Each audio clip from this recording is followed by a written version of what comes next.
tangisan dan tawa, masalah dan kesenangan adalah warna kehidupan. Adalah tempat untuk kami bermain, tidak berdampak kepada iman kami dan jiwa kami. Karena itu hanyalah permainan dalam tubuh kami. Tak kala kami memiliki jiwa yang kuat, tak kala kami sudah memiliki kekekalan, tak kala kami sudah memiliki sorga, masalah tidak menjadi persoalan untuk berdampak kepada iman kami. Karena itu kami tidak sepakat dengan ujian ini, tapi kami sepakat kepada jiwa kami yang tetap kuat, teguh, tidak berdampak, tidak membawa kami berduka, menangis, melihat sebuah masalah. Inilah kehidupan. Kehidupan dunia pun mengalami hal yang sama. Menjadi perbedaan tak kala kami dalam Tuhan, kami bisa menaklukkan semua masalah karena jiwa kami bersuka cita. Ini adalah warna-warna kehidupan yang kami harus jalani. Terima kasih. Kami akan mendengar firman Tuhan, dan biar firman yang terus menguatkan jiwa kami untuk mempertahankan kekekalan, karena kekekalan inilah yang kami cari waktu kami datang di tempat ini. Bukan perkara-perkara dunia, bukan kami mau meminta supaya persoalan kami selesai, tapi kami bisa menaklukkan persoalan kami tak kalah jiwa kami sudah kami peroleh keselamatan. Terima kasih. Berbicara lewat hamba-Mu, mengarahkan, membimbing kami untuk kami tetap digiring kepada keselamatan, kepada kekekalan, kepada surga. Kami siap mendengarkan firman. Dalam nama Yesus kami sambut firman. Haleluya. Amin.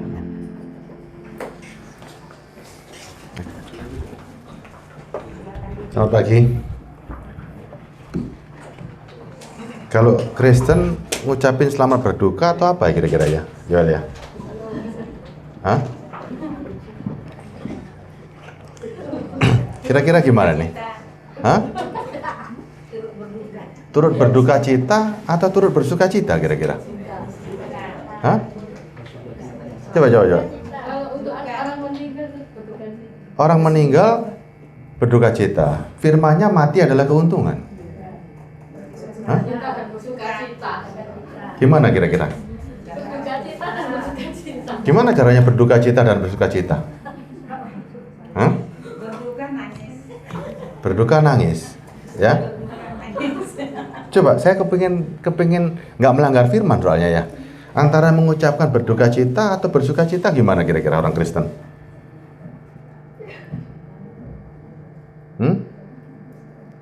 Jawabannya gimana kira-kira Pak? Boleh nggak seandainya saya bilang selamat bersuka cita karena diterima di kerajaan surga? Boleh ya? Ya sudah. Saya ucapkan selamat bersuka cita karena Pak Tommy sudah menyelesaikan imannya ya. Urusan dengan Tuhan, urusan beliau sendiri ya. Kita yang masih hidup punya kesempatan ya, bahwa kita berani berkata ketika kita mati adalah keuntungan ya. Yuk kita mulai ya. Hari ini banyak masalah ya. Benar nggak? Benar ya? Kehidupan kita banyak masalah ya. Sepakat ya Bu ya? Bu siapa namanya saya lupa ya? Hah? Bu Aryani, Arya Dewi ya. Bu Dewi lah saya panggil ya. Bu Dewi hari ini punya banyak masalah, setuju ya? Dunia banyak masalah ya? Betul ya? Betul ya Bu ya? Di sini semua yakin ya banyak masalah ya? Nggak hilang kan? Nggak hilang ya? Jujur loh, Ibu ada masalah? Betul nggak? Bu Dewi ada masalah? Di sini banyak masalah? Makanya gereja ini di paling banyak kebohongan di mana tempatnya? Kenapa kok di gereja? Nyanyinya tadi coba tampilkan. Terima sukacita surga. Coba tampilkan teksnya. Makanya yang paling banyak terjadi kebohongan itu di gereja. Terima sukacita surga. Ini siapa yang nyanyi tadi? Saudara semua loh nyanyi. Terima sukacita surga. Itulah kekuatan bagi jiwa. Lanjut ayatnya. Ku dapat rasakan kasihnya di tengah badai yang gelora. Ini mulutnya siapa yang ngomong tadi? Kita. Terus terima sukacita surga itulah kekuatan bagi jiwa. Terus lagi ku dapat saksikan, ya, kuasanya taklukkan badai yang bergelora. Kalau saudara nyanyi lagu ini, kira-kira ada masalah nggak? Hah? Loh, makanya saudara kan nyanyi tadi ini jelas ya. Nyanyinya jelas. Saya tanya ada masalah, saudara bilang banyak. Coba. Makanya kebohongan itu tanpa sadar. Saudara sebenarnya cuma nyanyi ini cuma euforia di mulut toh. Tapi firman nggak masuk di jiwa. Kalau firman ini masuk di jiwamu, ulangi lagi dari awal. Ayo nyanyi sekarang. Saudara berani nyanyi nggak di hadapan Tuhan bahwa jiwa kita hari ini benar-benar sukacita. Ini kan lagunya jelas, terima sukacita sorga. Kalau sukacita sorga terima, itulah kekuatan bagi jiwa. Lah terus saudara ditanya ada masalah? Banyak. Bojo nggak bu kira-kira? Nah terus kok berani nyanyi? Kok berani? Kalau saudara berani nyanyi ini, di sini nggak ada Tuhan memang. Makanya penipuan yang paling banyak. Mulut kita nyanyi, tapi hati kita berduka. Kita cuma menghibur diri loh ini. Ini lihat nih. Ayo nyanyi lebih keras lagi. Nyanyi lebih keras lagi nih. Kalau waktu kita nyanyi seperti ini, harusnya ditanya ada masalah? Hah? Gimana jawabnya kira-kira? Gak ada. Kenapa? Sudah terima sukacita sorga. Ya kan? Banyak ternyata tadi banyak yang bujuk kan? Iya kan? Benar nggak Bu Dewi? Santai aja ya, santai ya.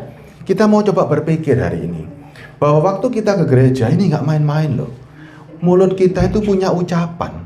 Ya, saudara berani mengucap syukur sama Tuhan. Kira-kira guyonan nggak sih sebenarnya? Harusnya serius kan? Tapi ternyata banyak guyon kan? Habis nyanyi, lupa yang diomongkan. Ya kan? Kita loh punya banyak masalah. Nyanyi ini senang di gereja. Oh, sukacita. Tapi setelah itu pulang gereja, nangis lagi. Sebetulnya gimana sih coba? Saudara yakin gak ada Tuhan hari ini? Yakin. Kalau yakin ya gak ada. Ya, kesedihan masalah sudah gak ada. Benar-benar sukacita sorga itu kekuatan bagi jiwa. Ya, lagunya benar. Orangnya yang ya coba. Yang nggak benar siapa akhirnya? Berapa lama saudara ke gereja hari ini? Berapa lama juga saudara ke gereja? Puluhan tahun kan? Tapi hidup dalam ketakutan. Terus menerus, ya. Makanya saya kutip ayatnya ya, Yesaya 29 ayat 13.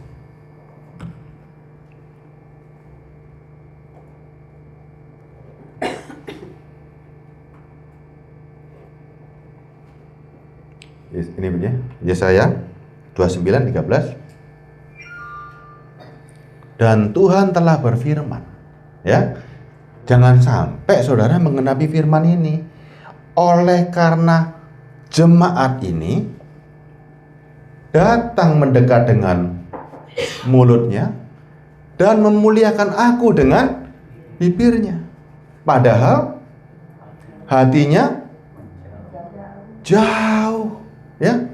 Dan ibadahnya kepadaku hanyalah perintah manusia yang dihafalkan. Tanpa sadar saudara datang ke gereja, cuman ini loh, datang memuji Tuhan pakai bibir, hatinya kalau jauh artinya kosong. Hadirat Tuhan kosong. Orang yang kosong doa sama Tuhan nyampe nggak? Nggak nyampe. Saudara mau doa macam apa saja nggak bakal nyampe. Karena apa? Hatinya jauh dari Tuhan. Nih, sadari ya.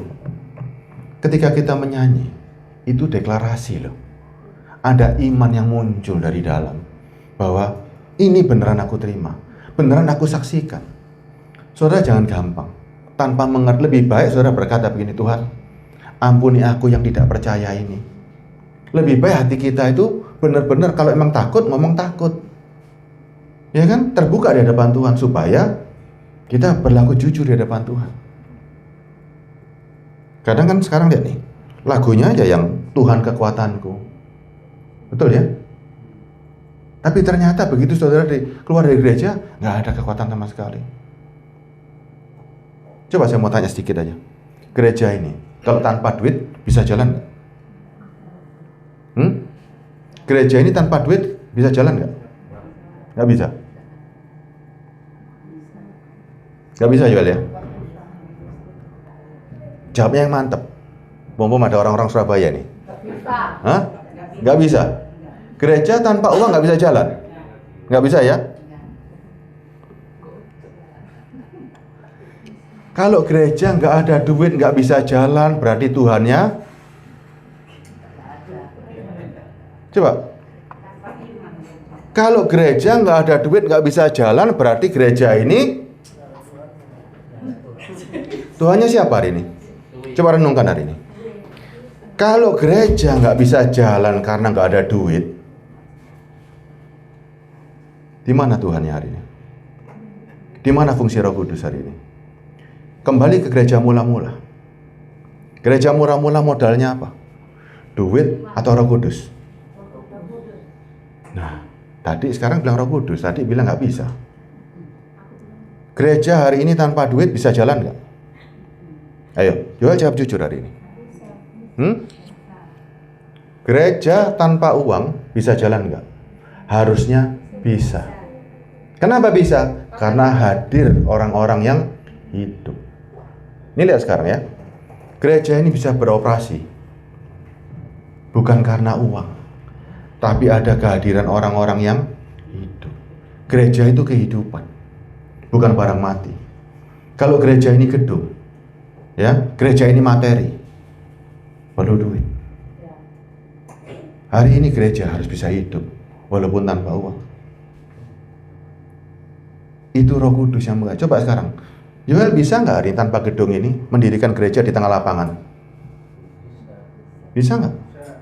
Bisa. Tuhan Yesus punya gedung nggak? Enggak. Dia bisa berkhotbah? Ada yang mendengarkan? Nah, kita kembali ke zamannya Yesus. Yesus nggak bangun bangunan. Dia khotbah di tengah perahu, di atas perahu, dia khotbah di kebun-kebun. Iya kan? Kembali lagi sekarang mindset kita. Gereja ini fondasinya bukan uang. Gereja ini fondasinya adalah ada orang-orang yang datang. Ya, dan orang-orang yang datang kewajiban nggak untuk mensupport uang? Iya. Orang yang datang wajib mensupport uang. Ini ada yang nggak, ada yang wajib, gimana nih? Kita bikin voting hari ini. Nah, ini sekarang akan muncul timbal balik. Kalau jadi kewajiban, waktu nggak punya uang takut ke gereja. Tapi kalau sukarela, karena dari hati masing-masing saling terikat, ya, orang-orang akan dengan senang hati. Beda loh, diwajibkan sama sukarela beda loh. Kalau wajib itu bisa dongkol, tapi kalau sukarela nggak ada dongkol. Ya, saya wajib menolong orang nggak? Coba, saya wajib menolong orang nggak? Enggak. Saya nggak wajib menolong orang. Nah, kalau hati saya bergerak, saya menolong dengan senang hati. Tapi kalau saya wajib menolong, jangan-jangan Pak Joni suruh saya nolong, saya lagi terpaksa, nggak ikhlas. Nah, firman Tuhan hari ini, ya, kita sekarang kembalikan kepada hati masing-masing. Ini loh ukuran kita hari ini. Yoel hari ini harus tahu, gereja ini fondasinya bukan uang. Fondasinya adalah Roh Kudus. Kalau jemaat di sini masing-masing punya Roh Kudus, pasti punya belas. Sebaliknya, Yoel juga punya Roh Kudus. Roh Kudus yang di Yoel tidak akan menerima, meminta. Tapi Roh Kudus di dalam jemaat sifatnya selalu memberi. Yoel punya sifat memberi, jemaat juga punya sifat memberi. Semuanya rela kok. Ini lihat sekarang hari ini. Kalau gereja sekarang takut dengan gak ada duit, gak jalan, lebih baik ditutup. Kenapa? Berarti jemaatnya bukan orang-orang yang hidup. Jemaatnya bukan orang-orang yang penuh hati dengan sukarela.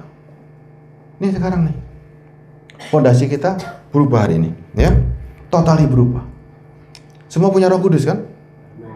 Punya ya? Jangan bocok loh. Nggak punya ngomong nggak punya, punya ngomong punya. Punya, Pak. Kalau nggak punya, kita minta supaya benar-benar ada Roh Kudus.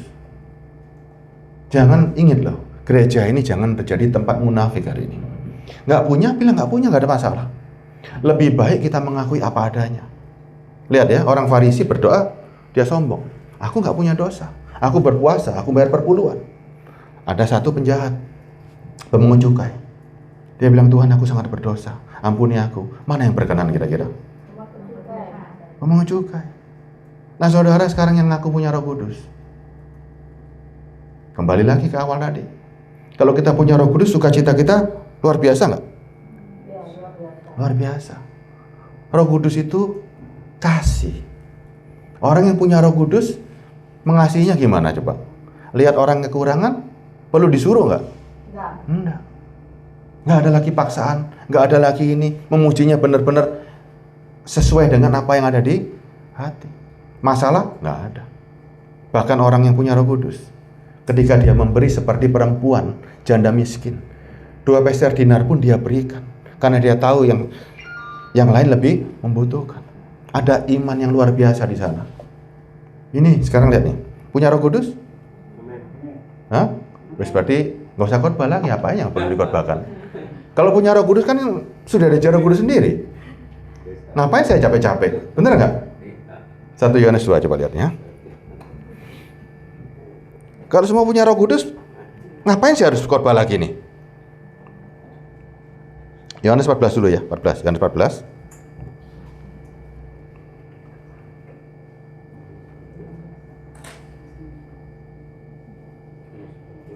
Ayat 26.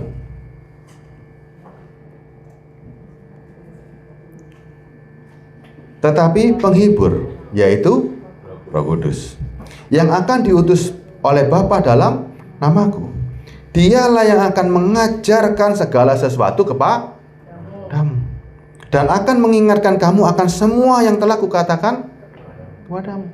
Saudara punya Roh Kudus kan? Punya semua kan? Setuju nggak? Setuju nggak? Amin ya? Ngapain saya di depan?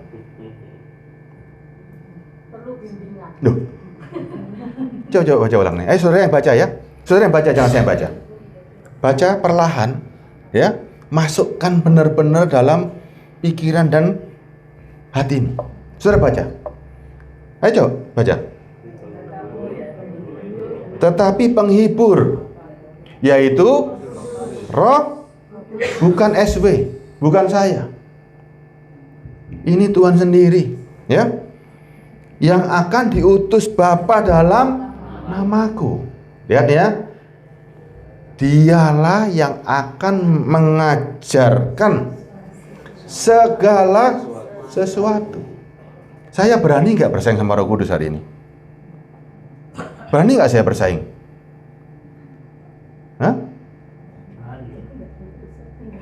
Coba, Roh Kudus ngajar saudara. Roh saudara bilang dalam diri saudara ada Roh Kudus. Saya ngajarinya gimana caranya? Coba renungkan hari ini. Makanya gereja yang hidup adalah saling menguatkan, 2 arah. Ya, saya hanya mencoba mengingatkan apa yang mungkin yang saudara lupa. Saudara pun juga sama, saling menguatkan. Ini baru jemaat yang sehat. Saudara punya Roh Kudus. Saya berani nggak ngomong di sini sama Pak Joni?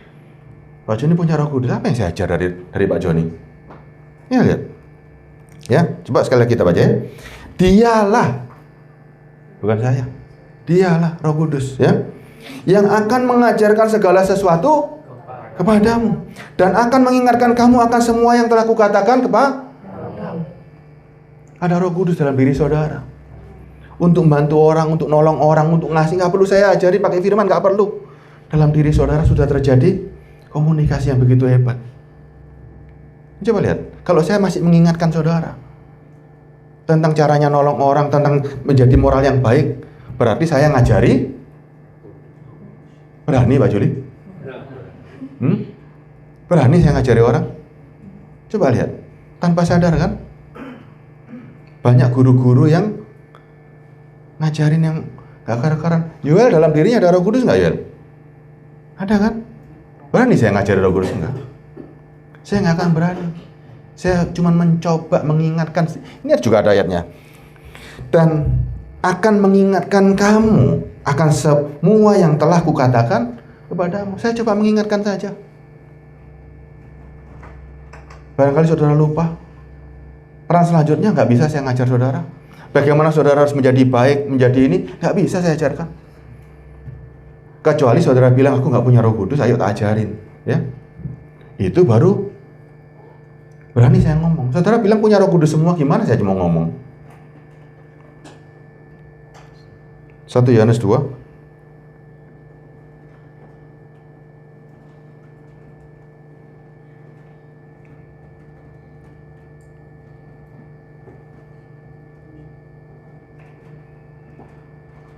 Ayat 27.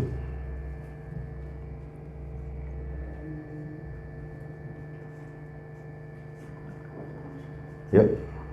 Sebab di dalam diri kamu, nih Tuhan ngomong langsung nih. Sebab dalam diri kamu, ya, tetap ada pengurapan yang telah kamu terima dari. Nah, saudara, sekarang saya tanya nih. Saudara punya iman kan ya? Imannya sudah sampai di sini kan? Sudah sampai kan? Sudah menerima pengurapan kan? Sudah ya? Terus karena itu tidak perlu kamu diajar oleh orang. Lihat nih sekarang. Nggak perlu lagi kan diajarin kan? Ya? Tetapi sebagaimana pengurapannya, mengajar kamu tentang segala sesuatu, dan pengajarannya itu benar dan tidak dusta. Terus, dan sebagaimana ia dahulu telah mengajar kamu, demikian hendaklah kamu tetap tinggal dalam. Ayat ini di mana hari ini? Ayo renungkan benar-benar. Ayat ini di mana hari ini? Kalau dia di dalam hati, kan saya cuma mengingatkan toh. Nggak ada peranan lainnya. Nggak perlu saya didik saudara, harus begini, harus begitu, nggak. Capek kan?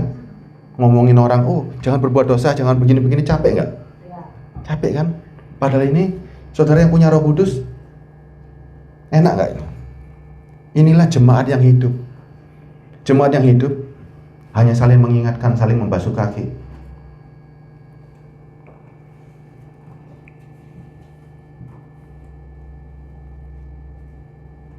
Markus 9 ayat 24 ya, kita baca ya. Makanya kejujuran hati itu paling penting. Kalau semuanya mengaku punya Roh Kudus, semuanya selesai. Tapi gereja perlu kejujuran. Mana yang berani mengakui dirinya hari itu sedang tidak kuat, sedang bermasalah, sedang ini, ngaku. Kita semua saling menguatkan. Ya, ini lihat nih. Segera ayah anak itu berteriak, aku percaya. Ya, kenapa dia bilang aku percaya? Kenapa dia bilang aku percaya? Tolonglah aku yang tidak percaya. Nih lihat nih. Saudara yang sebelumnya nggak yakin, ya, ngomong sama Tuhan. Ya Tuhan, aku percaya hari ini. Bukan aku percaya tenang aja, tapi ternyata keadaannya nggak sesuai dengan hati. Nih,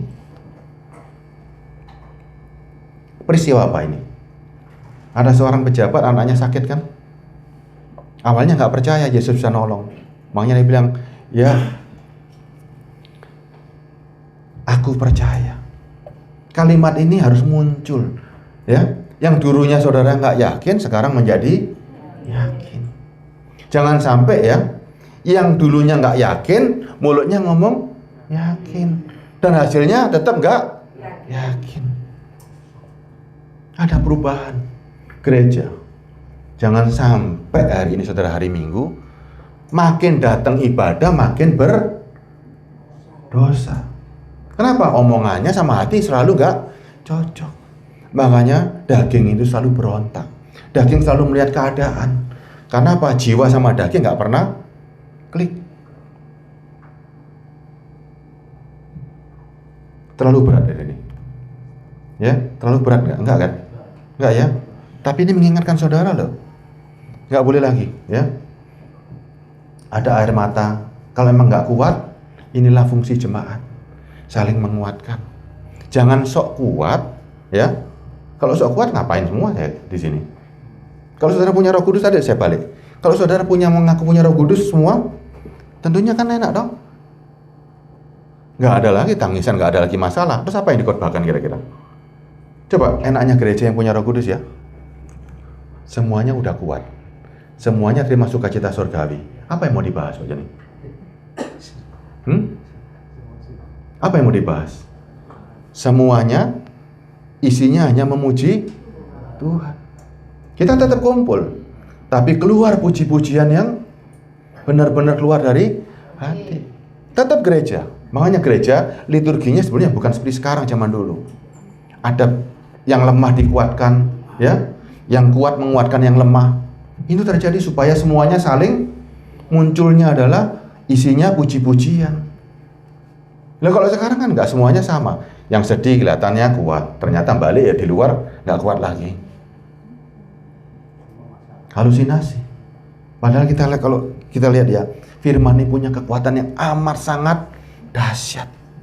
Ini solusi bukan untuk dunia atau sampai pada kekekalan. Tapi banyak orang hari ini mau ngomong apa lagi ya? Pura-pura merdeka. Tapi betulnya dirinya nggak merdeka. Coba terima sukacita surgawi.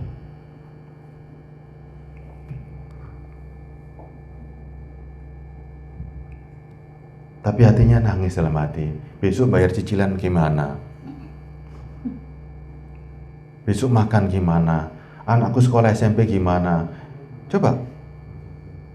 Itu masalah nggak sih sebenarnya? Nggak punya uang masalah nggak sih sebenarnya, Bu? Hah? Masalah? Nggak punya uang masalah atau nggak masalah? Jujur aja, jujur. Hah? Bu Dewi gimana, Bu Dewi? Masalah? Nggak punya uang masalah? Solusinya apa kalau gitu? Hah? Ya kerja, nggak punya uang dicari. Ngapain susah? Kecuali saudara dikasih perintah begini, tidak boleh bekerja untuk mencari uang. Ada nggak perintah begitu? Firman kan ada caranya. Ya, manusia diciptakan menguasai bumi nggak sih? Menguasai kan? Ya kan?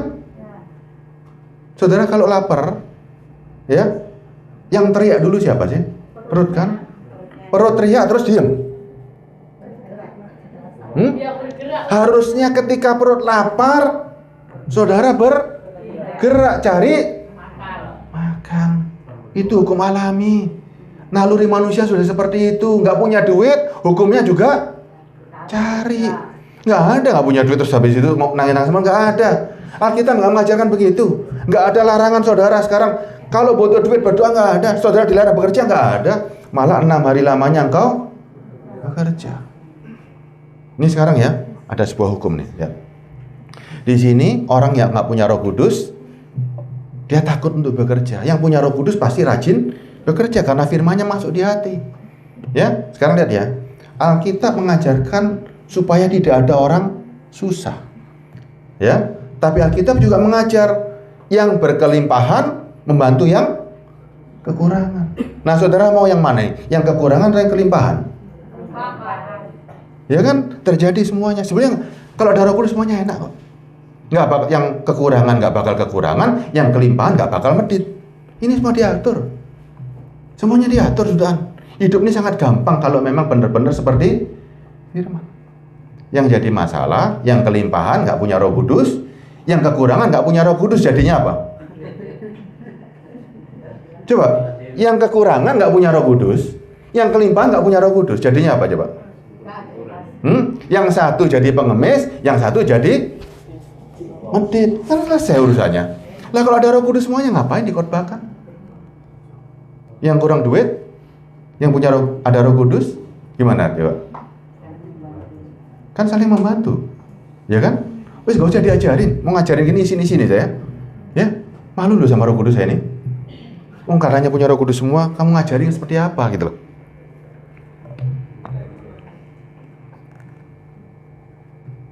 Makanya hukum Kristus itu memerdekakan kita hari ini. Kalau ada Roh Kudus pasti merdeka. Merdeka itu apa saudara? Lepas dari apapun kan? Betul nggak ayatnya? Ayo kita baca ayatnya. Galatia 5 ayat 1.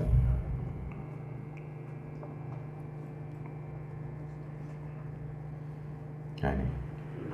Saudara yang baca aja deh. Yuk. Supaya kita sungguh-sungguh merdeka. Oke, stop dulu. Supaya kita sungguh-sungguh merdeka. Terus? Kristus telah memerdekakan kita. Karena itu berdirilah teguh dan jangan mau lagi dikenakan hukum penghambaan. Orang merdeka itu sekarang coba lihat nih sekarang. Sekarang kembalikan ini pada diri saudara. Sudah merdeka nggak? Merdeka dari apa aja? Kesulitan finansial boleh dikatakan merdeka nggak? Ini coba, lagi sakit, ini ayatnya jelas dong. Supaya kita sungguh-sungguh merdeka. Kristus telah memerdekakan kita. Ini coba, ayat ini berikan pada diri saudara. Klop nggak? Klop nggak ayat ini? Kalau nggak klop, kira-kira gini lah. Ayat ini harus benar-benar hidup. Kalau ayat ini nggak hidup, berarti ya, kalau merdeka ya benar-benar merdeka. Merdeka itu nggak lihat keadaan, ya, benar-benar total merdeka. Roma 8 ayat 1-2. Saya kasih ayatnya benar-benar merdeka, ya. Saya kasih ayat ini.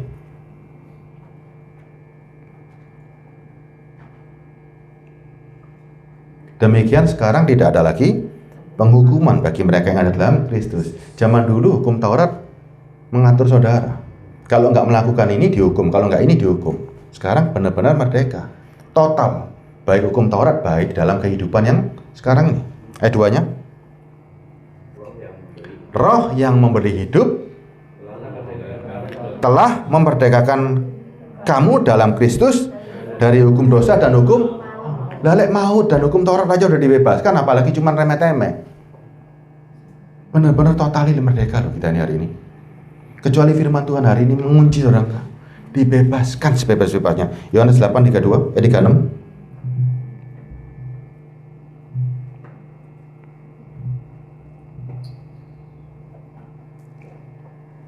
Jadi apabila anak itu siapa? Yesus. Ya, memerdekakan kamu, kamu pun benar-benar orang merdeka itu nggak bisa diancam sama apapun, nggak bisa diancam orang, nggak bisa diancam keadaan, nggak bisa diganggu oleh apapun juga. Nih, sudah merdeka? Sudah merdeka ya? Sudah apa belum? Sudah ya? Saya kok ragu-ragu ini. Saya kok ragu-ragu ini. Wajahnya nggak cocok kayaknya. Sudah merdeka belum? Sudah ya? Yang merdeka siapa aja? Nah, puji Tuhan. Ya. Ingat loh, kalau sudah merdeka, kita declare merdeka, jangan lagi doa minta-minta macam-macam loh ya. Yang sudah merdeka nggak boleh minta macam-macam. Yang belum merdeka, ayo kita merdekakan orang ini. Ya? Ayo, sudah merdeka? Amin. Nah, itu loh, itu iman Kristen, ya. Iman Kristen itu merdeka, totali merdeka. Satu kali lagi ayatnya. 2 Korintus 3:17.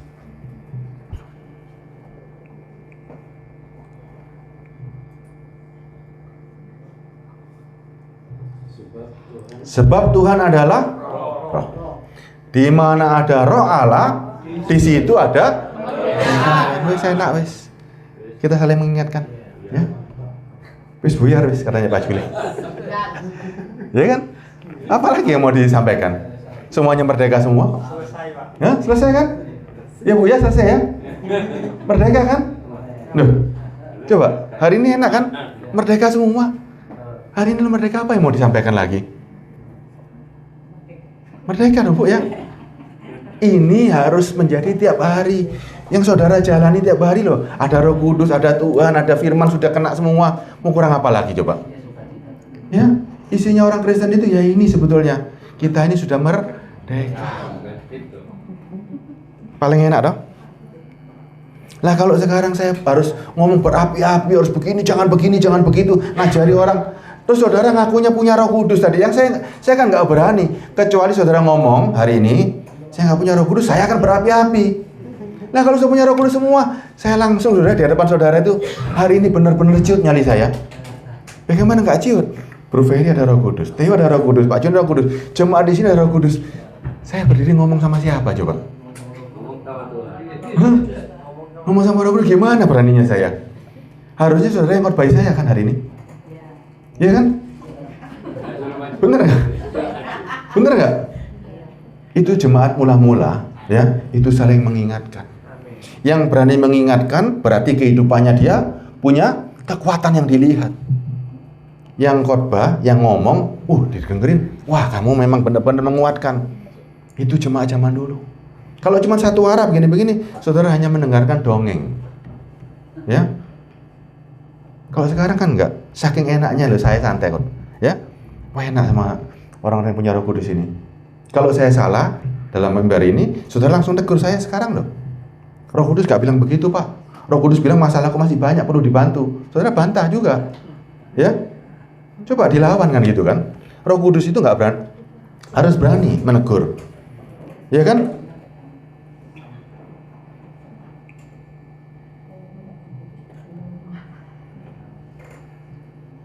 Mau khotbah apa lagi? Mau bahas apa lagi nih? Ayo. Saudara yang menguatkan saya sekarang. Coba. Sekarang kan balik begini. Ini dua arah, saudara. Ya. Saudara mau jadi yang Markus tadi, yang sebelumnya nggak percaya, bagaimana untuk diyakinkan menjadi percaya? Atau saudara sudah percaya semua? Hah? Belum, Bu. Coba saya ulangin ya. Saudara ini mau jadi orang yang sudah percaya atau belum percaya hari ini? Saya baleni lagi loh. Ayo Yoel, kita baleni lagi Yoel. Saudara mau jadi orang yang dulunya nggak percaya supaya bisa bilang aku percaya, atau saudara sudah bilang aku yang sudah percaya? Sudah percaya ya? Nah kalau sudah percaya semuanya, kita tutup dengan lagu ya. Hah? Loh, iya dong, sudah percaya semua. Apa yang harus saya sampaikan lagi nih sekarang? Ada yang belum percaya. Loh, belum percaya. Nah, kalau yang belum percaya, Bu siapa namanya? Saya lupa nama. Mbak siapa? Mbak siapa? Ida. Mbak Ida, siapa yang belum percaya tadi? Saya percaya, Enggak, Pak. yang belum percaya siapa? Mbak Dewi dong. Nah, Kalau saya percaya Pak, soalnya kan saya yang sudah percaya harus menguatkan yang belum percaya. Ya kan? Ini bukan tugas saya di sini. Ya, ini tugas jemaat di sini. Karena Mbak Ida punya Roh Kudus, Mbak Dewi belum punya Roh Kudus, saling menguatkan. Ya. Tapi kalau sudah sama-sama punya Roh Kudus juga sama, saling membasuh kaki. Kan itu toh, Saudara. Sekarang saya datang di sini setengah tahun sekali, ya. Yang berhubungan tiap hari loh siapa coba? Ada gembala.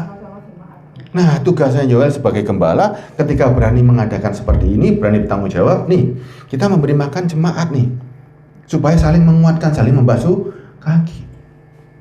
Kan itu toh cuma jemaat ini, simpel loh, sangat simpel loh. Itu gereja yang benar-benar kuat fondasinya, bukan uang lagi. Nggak boleh gereja ini ngomong kalau nggak ada duit nggak jalan, nggak boleh. Gereja ini bisa berjalan karena ada jemaat, dan jemaatnya ada Roh Kudus, baru gereja ini bisa berfungsi. Kalau gereja ini fondasinya duit, saudara cari orang-orang yang berduit, ya. Khotbahnya selalu tentang duit, ya wis itu. Khotbah kita kan bukan tentang duit. Khotbah kita tentang bagaimana orang punya Roh Kudus, bagaimana Roh Kudus hidup. Tugas kita cuma satu, Yoel di sini tugasnya satu. Bagaimana manusia yang mati menjadi hidup. Itu aja sudah. Ini loh kumpulan orang-orang hidup. Nah, kalau saudara sudah orang-orang hidup, gereja ini kokoh, kuat. Ya. Nggak perlu bicara duit, pasti ada. Bener nggak? Bener nggak? Nggak perlu dibicarakan duit, nggak perlu dibicarakan. Orang-orang punya Roh Kudus nggak perlu diajari kan bagaimana nyumbang? Nggak perlu. Orang-orang yang punya Roh Kudus nggak perlu diperintah, dalam dirinya mengalir hikmat, mengalir kasih. Ngapain diajari? Nggak perlu diajar. Makanya fondasi yang paling utamanya orang yang punya Roh Kudus. Ya, berapa menit Pak Juli? Saya makin lama berkhotbah di sini, makin takut soalnya. Roh Kudus semua gimana coba? Ya. Tapi saudara nangkep apa yang saya maksud ya? Nangkep ya? Nangkep ya? Kalian semua hari ini mulut dengan hati harus sinkron. Kalau enggak, ini tempat kebohongan paling besar ya. Enggak boleh. Gereja betul-betul tempat yang terbuka. Jangan malu. Kalau memang ada kesalahan, saling menguatkan. Yang sedang lemah, saling dikuatkan ya. Daging ini memang lemah. Ya, makanya yang setiap hari caranya bergaul sama Tuhan itu begini loh. Ketika saudara menyatakan sudah terima sukacita sorga, terimanya di mana hari ini? Dalam. Ya, Yohanes 3 ayat 3. Yuk, ayat terakhir ya. Yuk. Sudah pernah melihat sorga, Bu? Hah? Belum pernah melihat surga tapi percaya. Nah, belum pernah melihat surga ini. Nah, ini tadi sudah punya Roh Kudus. Nah, nih, kan sekarang lihat ya, sudah punya Roh Kudus, diajari segalanya. Ditanya sudah pernah lihat surga, sudah pernah kerajaan Allah? Belum. Coba ayatnya nih ya. Yesus menjawab katanya, aku berkata kepadamu, sesungguhnya jika seorang tidak dilahirkan kembali, ia tidak dapat melihat kerajaan Allah. Berarti hanya orang-orang yang dilahirkan kembali sudah melihat kerajaan. Saudara sudah dilahirkan kembali atau belum nih sekarang nih? Hah? Kalau dibaptis itu cuma liturgi biasa, surat. Sekarang saya tanya nih, aku berkata kepadamu, sesungguhnya jika seorang tidak dilahirkan kembali, ia tidak dapat melihat kerajaan Allah. Lah saudara sudah lahir kembali belum? Loh kalau belum, gimana bisa punya Roh Kudus? Belum mati, Pak. Nah, lah kalau saudara nunggu mati baru bisa melihat kerajaan Allah, selagi hidup nggak bisa melihat. Coba pelan-pelan ya. Kalau nunggu aku mati baru bisa melihat kerajaan Allah, ya terlambat. Wong selagi hidup aja nggak bisa melihat, kok mau nunggu mati? Pelan-pelan ya. Kalau saudara selagi hidup saja nggak bisa melihat kerajaan Allah, nunggu mati. Orang mati bisa apa sih? Ya tambah nggak kelihatan dong. Kerajaan Allah itu kapan saudara lihat? Sekarang lihat ya, sukacita sorgawi saudara terima sekarang, di mana terimanya? Sekarang. Ya, orang yang di hatinya bisa menerima sukacita sorgawi, bisa merasakan kan? Bisa. Kalau bisa merasakan, bisa melihat nggak? Bisa. No, bingung sekarang. Berarti Roh Kudusan ini tadi ini. Hah? Nih saya teruskan kalau gitu, diperpanjang sedikit ya. Lihat ya. Orang yang sudah dilahirkan roh, berarti dia punya Roh Kudus. Orang yang punya Roh Kudus bertemunya di mana? Di hati. Roh Kudus bisa dilihat, dirasakan dan dialami nggak? Bisa. Makanya itulah kita lihat kerajaan sorga. Lah saudara ngaku punya Roh Kudus, ditanya kerajaan sorga nunggu mati. Padahal doa Bapa kami di sorga, dikuduskanlah namamu, datanglah kerajaanmu di. Ini doanya orang mati atau orang hidup? Nah, tadi Bapak bilang nunggu mati. Kalau nunggu mati baru lihat kerajaan sorga berarti Terlambat. Ya terlambat. Kerajaan sorga itu dilihat pada waktu sekarang. Dilihat dan dirasakan pada waktu sekarang. Nyanyi saudara tadi loh. Nyanyinya pada tadi. Sukacita, terima sukacita sorga. Merasakan damai sejahtera. Nah, kapan terimanya? Ya. Nah ya sekarang berarti ini loh. Orang-orang yang lahir baru, orang-orang yang punya Roh Kudus, itulah orang-orang yang lahir baru. Bukan dibaptis. Baptis itu hanya tanda. Tapi kelahiran yang sesungguhnya terjadi dalam diri kita. Lah kalau begini ceritanya, tak ulang lagi nih. Berarti saya berani ngomong hari ini. Berarti kalau melihat kerajaan surga itu berarti merasakan kedamaian. Nah, ada ayatnya dong. Berarti mengerti. Kerajaan sorga bukan soal makan dan minum, ngerti ya?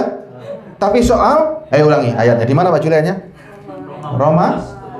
Ayo Roma 14:17 nih, lihat sekarang nih. Nah kalau nunggu mati, waduh cilaka nih.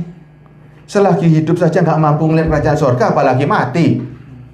Sebab kerajaan Allah bukan soal makan dan minum, tetapi soal kebenaran. Kebenaran apa? Bahwa kerajaan itu sudah ada, Roh Kudus ada. Dan tapi soal kebenaran, damai sejahtera. Kudus. Orang yang punya Roh Kudus bisa melihat kerajaan surga nggak hari ini? Bisa. Itu jawabannya. Kalau begini mengerti, Pak. Nah, Kerajaan surga itu kayak seperti Fisiknya. Nah, betul. nah kalau saudara, makanya kita ini manusia rohani. Kita ini manusia spiritual. Ada yang hidup di dalam, ya. Yang hidup di dalam ini ketika Tuhan ngomong, contoh begini. Tuhan ngomong dengan orang muda yang kaya. Jual hartamu. Kalau saudara manusia daging, waduh. Eman, karena mikirnya daging. Tapi saudara, lihat nih, Yesus bicara tentang bahasa sorga. Sorga maunya, nih bahasa rohani. Bahasa rohnya Yesus ditafsir harus dengan rohani. Ini tadi, saya berkata tentang saudara melihat kerajaan Allah. Itu bukan melihat kerajaan daging. Itu saya bicara dengan roh saudara. Dengan bahasa yang jelas. Nangkepnya juga harus dengan rohani. Dengan roh. Nah kalau nggak punya roh, makanya ini loh. Kalau saudara tadi bilang punya Roh Kudus, saya nggak berani ngomong. Tapi begitu saudara ditanya begini, balelo, saya berani ngomong lagi hari ini. Ya kan? Mereka kerjaan Allah nggak berani, belum pernah lihat, nggak pernah merasakan. Nunggu mati terlambat loh Pak ya, terlambat, sungguhan terlambat loh. Hari ini masing-masing yang sudah berani ngomong punya Roh Kudus, dia harus bisa merasakan. Makanya yang dihidupi tiap hari, ya, berjumpa dengan Tuhan itu di dalam nih diri kita. Melihat Tuhan, merasakan, ya, melihat Tuhan dalam kebenarannya, dalam kemuliaannya, melihat kerajaan sorga dari sisi yang di dalam. Kerajaan sorga tidak ada air mata, tidak ada tangisan, tidak ada sakit penyakit. Berarti saudara sangat, lihat ya, masuk dalam batinmu. Melihat diri saudara berhadapan muka dengan Tuhan. Ya, Tuhan itu sang kebenaran yang mulia. Ketika melihat yang mulia, yang kudus, yang benar, hidup kita menjadi benar, menjadi kudus karena melihat dengan mata sendiri. Lihat keadaan saudara di sorga, jalan dari emas. Berarti kaya nggak? Kalau jalan aja dari emas. Saudara memiliki segalanya. Di sorga nggak ada air mata, ada sukacita. Nggak ada air mata, berarti sukacita. Itu dirasakan yang di dalam loh. Di sana nggak ada sakit penyakit, nggak ada lagi yang bisa tua. Itu roh kita yang di dalam. Dan tiap hari itu yang dihidupkan terus menerus. Tubuh saudara hari ini makin lama makin menciut, makin rapuh. Tapi yang di dalam makin hari makin kuat, ya, makin semangat, makin kuat. Inilah orang-orang yang sudah hidup dalam kerajaan sorga. Ya, tubuh kita makin hari makin tua, makin jelek. Tapi yang di dalam makin hari makin kuat. Kenapa? Karena setiap hari, setiap detik, setiap saat berjumpa dengan Tuhan. Amin ya. Amin ya. Amin. Kata ulangi lagi loh ini. Ya, sudah jelas ya. Hari ini saudara bukan hidup dalam kebohongan, hidup dalam iman. Iman itu memikirkan perkara di atas, ya, yang sekarang turun di hati supaya kita bisa naik ke atas. Ya, iman bukan berhubungan dari sorga suruh turun ke bawah untuk memenuhi keinginan kita, bukan. Iman itu saudara sudah hidup di sorga, walaupun kaki masih berjejak di bumi, tapi kita ingin naik ke atas dan merasakan suasana sorga. Itulah iman Kristen. Ya, enak kan? Semoga saudara benar-benar ya punya Roh Kudus dan benar-benar bisa berjumpa. Untuk berjumpa sama Tuhan, Pak, jangan nunggu mati ya, Pak ya. Ya, kalau berjumpa sama Tuhan nunggu mati, ya nggak bakal ketemu. Berjumpa dengan Tuhan, berjumpa dengan Roh Kudus sekarang. Ya, sekarang ini. Kalau yang belum punya Roh Kudus, saling menguatkan.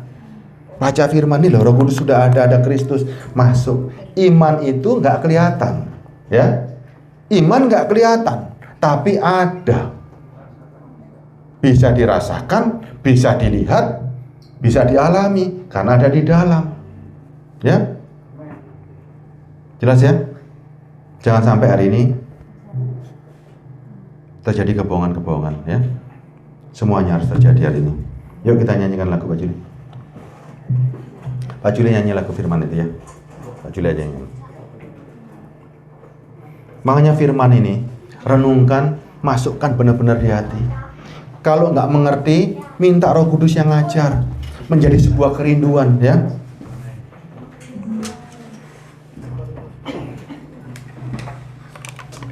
Jadi firman. Ya.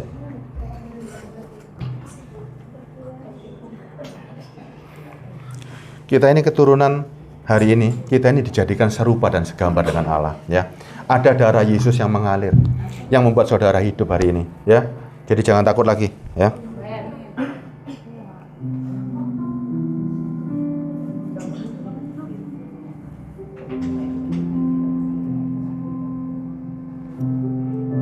Yang laki ya.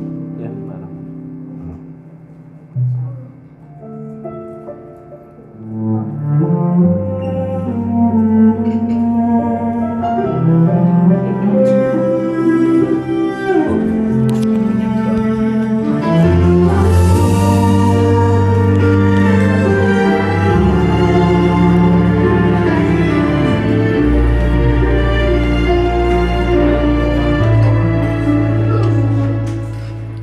Aku termenung dalam sepi,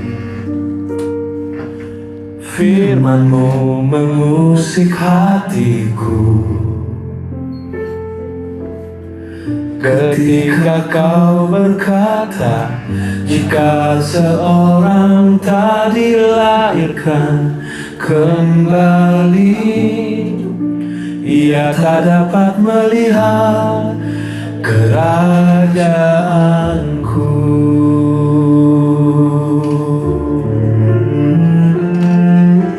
Aku terdiam dan bertanya, apa yang harus aku lahirkan jika dagingku tak mampu melihat? Apa yang harus hidup agar aku hidup?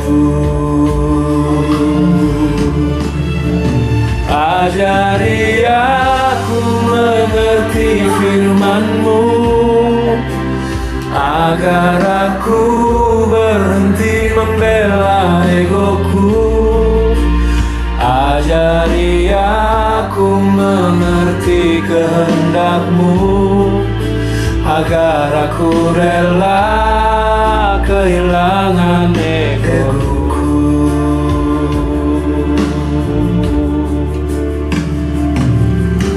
Ku dengar firman-Mu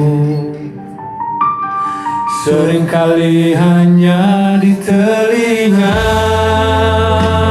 Ku berkata, aku mengasihi-Mu, namun hatiku masih memeluk dunia. Ajari aku firman-Mu, agar aku berhenti membela egoku. Ajari aku mengerti kehendak-Mu, agar aku rela kehilangan egoku.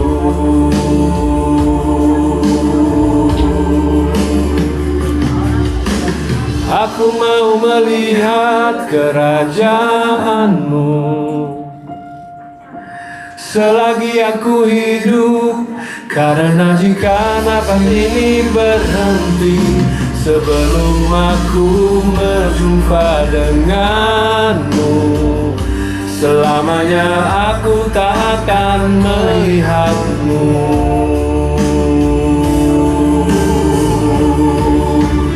Ajari aku mengerti firman-Mu, agar aku berhenti membela egoku. Ajari aku mengerti kehendak-Mu, agar aku rela kehilangan egoku.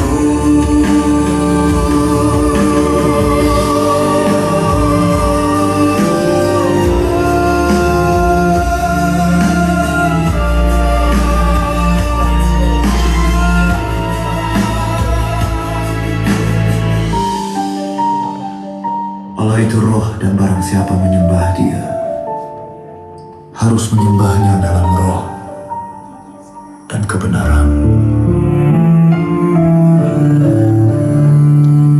Kami bersyukur untuk firman.